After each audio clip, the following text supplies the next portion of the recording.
여러분 안녕하십니까? KBS 아메리칸 뉴스입니다. 미국에서 두 번째로 큰 LA 통합교육부가 오늘과 내일 온라인 오리엔테이션을 시작으로 본격적인 가을 학기를 시작합니다. 선생님과 학생들이 만나지 못하는 100% 온라인 수업입니다. 전례 없는 코로나 사태 속에 어쩔 수 없는 결정이긴 하겠지만 정작 학부모들의 불안감은 적지 않습니다. 이유수 기자가 취재했습니다. LA 통합교육부가 오늘 온라인 오리엔테이션을 시작으로 본격적인 가을 학기에 돌입했습니다. 코로나19 사태 장기화 속에 가을 학기를 전면 온라인 수업으로 전향한 것인데 지난 학기에 임시 진행됐던 수업에 비해 시간이 늘어났습니다.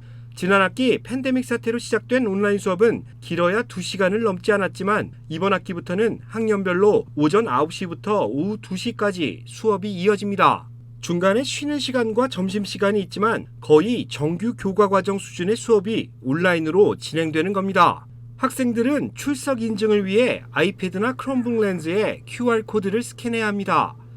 온라인 수업이 첫 도입된 지난 학기 출석이 잘 이루어지지 않은 것에 대한 대안으로 해석됩니다.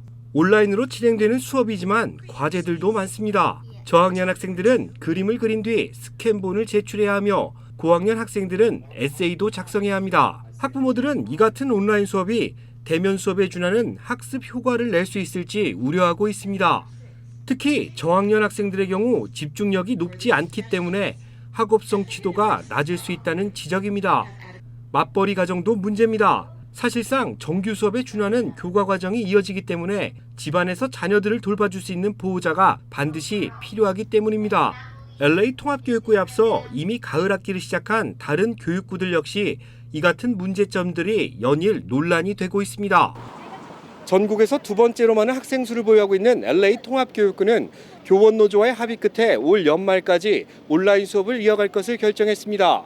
온라인 수업에 대한 별도의 예산도 책정됐지만 학부모들의 우려는 여전히 높아 보입니다. KBS 뉴스 이우수입니다. LA와 오렌지 카운티 지역 코로나19 주요 수치들이 꾸준한 감소세를 유지하고 있습니다. 하지만 아직 주정부가 제시한 코로나19 안전 기준에 충족하지 못한 상황인 만큼 여전히 방심은 금물입니다. 이채은 기자입니다. LA 지역의 주요 코로나19 수치들이 꾸준한 하락세를 보이고 있습니다. LA 카운티 보건국의 집계에 따르면 어제 1일 확진자는 1,185명으로 집계됐습니다. 사망자는 19명으로 나타났습니다. LA 카운티 주요 코로나19 수치들이 하락하며 주정부가 요구하는 코로나19 감시 대상에서 제외될 가능성도 높아졌습니다. 감시 대상에서 벗어날 경우 다시 대부분 업종들의 실내 영업이 가능해집니다. 현재 LA 카운티는 감시 대상 제외 기준 6가지 중 5가지 조건을 충족하고 있습니다. LA 카운티가 충족하지 못한 유일한 기준은 지역 인구수 대비 신규 감염자 숫자입니다. 캘리포니아 주정부는 신규 감염이 14일 평균 인구 10만 명당 100명 이하를 유지하도록 요구하고 있는데 LA 카운티의 수치는 현재 200명을 넘고 있습니다. 이와 관련해 바바라 퍼레어 보건국장은 학교 문을 열고 일터로 복귀하기 위해서는 주민들의 자발적인 협조가 필요할 시기라고 당부했습니다. 오렌지 카운티의 코로나19 상황도 꾸준한 안정권에 머물고 있습니다. 오렌지 카운티 보건국은 어제 신규 감염자 수가 216명을 기록했고 사망자는 한 명도 나오지 않았다고 발표했습니다. 그 전날인 16일에도 사망자는 한 명에 불과해 상당한 진전을 보이고 있습니다. 수치들이 꾸준히 하락하며 오렌지 카운티는 주정부가 제시한 감시 대상에서도 빠른 시일 내에 벗어날 가능성이 높아졌습니다. LA와 오렌지 카운티의 코로나19 상황이 호전되고 있는 가운데 각 카운티 정부는 아직 안심할 수 있는 기준에는 미치지 못했다며 주민들의 적극적인 협조를 당부하고 있습니다. KBS 뉴스 이채은입니다.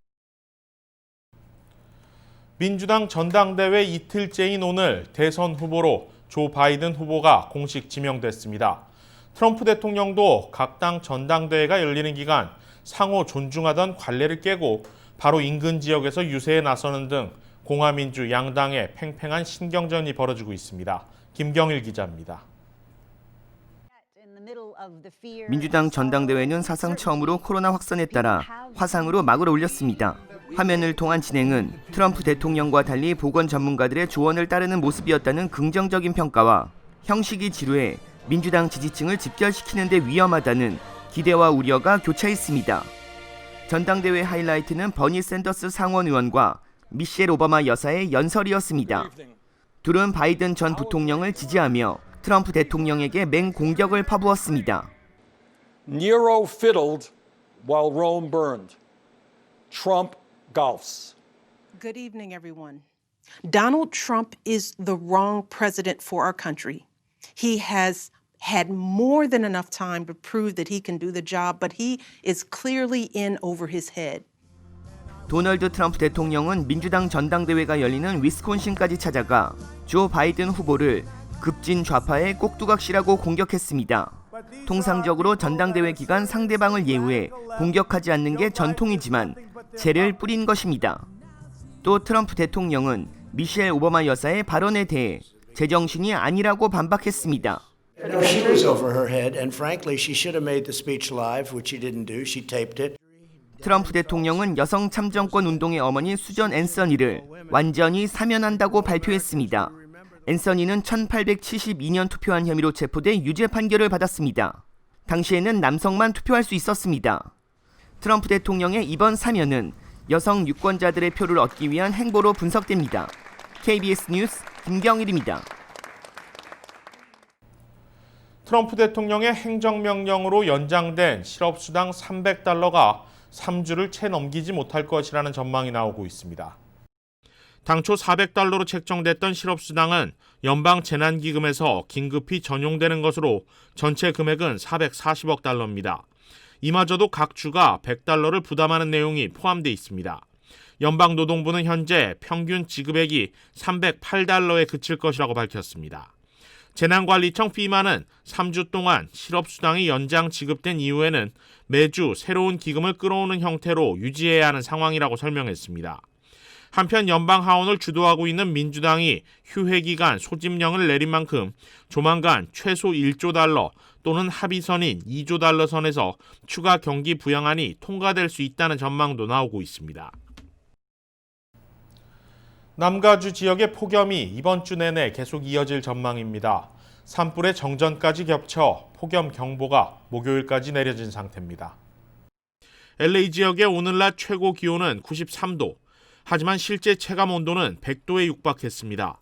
그 밖에 글렌데일 112도, 버뱅크 102도, 플러튼 99도, 리버사이드 105도 등 남가주 전역이 100도를 넘나드는 더운 날씨를 기록했습니다. 국립기상대는 현재 오렌지 카운티 내륙과 산타애나 산간지대에 목요일 밤 10시까지 폭염 경보를, LA 다운타운과 해안 도시들에는 목요일 밤 9시까지 폭염주의보를 발령한 상태입니다. 게빈 뉴섬 캘리포니아 주지사는 앞서 주 전역에 폭염에 따른 에너지 비상사태를 선포했습니다. 전력 당국은 필요할 경우 지역별로 순환 단전이 이뤄질 수 있다고 경고한 상태입니다. 한인 가정상담소가 코로나19 구제를 위한 온라인 모금 갈라 행사를 개최합니다. 매년 가을 연례 기금 모금 행사의 일환으로 열리는 이번 갈라는 올해 사회적 거리두기를 위해 온라인으로 개최되며 특히 올해 모금된 기금은 코로나19로 피해를 입거나 어려움을 겪고 있는 가정을 위해 사용될 예정입니다. 줌 웨비나로 생중계되는 이번 행사는 유명 한인 코미디언 PK가 진행을 맡고 미 전역에서 활동하는 뮤지션과 배우, 코미디언들이 각종 공연을 선보일 예정입니다. 행사가 진행되는 동안 시청자들은 기부하기를 클릭하거나 메시지를 발송하는 형식으로 기부에 동참할 수 있습니다. KBS 아메리칸 뉴스 마칩니다. 고맙습니다.